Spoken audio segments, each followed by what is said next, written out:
When the handbrake lever is down, the handbrake is not activated. When the lever is up, it's activated.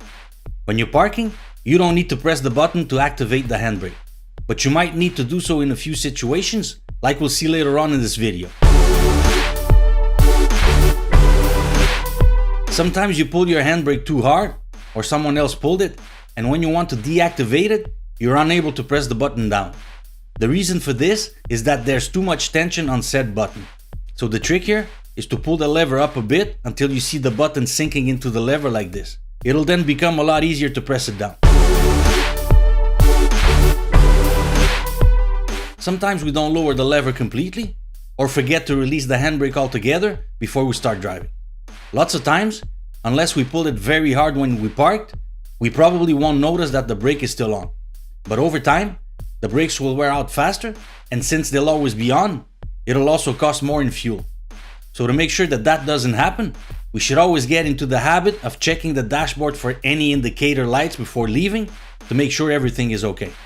If we see this light, it means we haven't lowered the lever completely.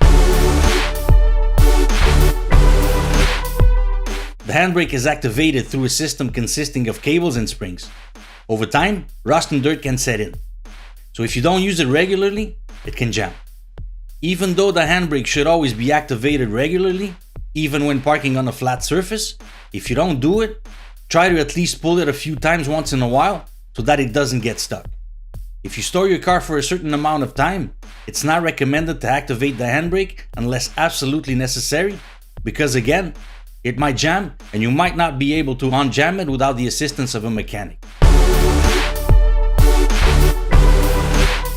The handbrake has several different names, and one of those is emergency brake, and it can be used in that context in case something goes wrong with the main brake system. The important thing to know here is that if you do have to use it in an emergency situation, be sure to press the button before engaging the brake and keep it pressed. If you don't, the brakes will lock and you might lose control of the car, especially in slippery driving conditions. By holding the button, you'll have better control over the amount of pressure to apply. I hope you liked this video. Thanks for watching.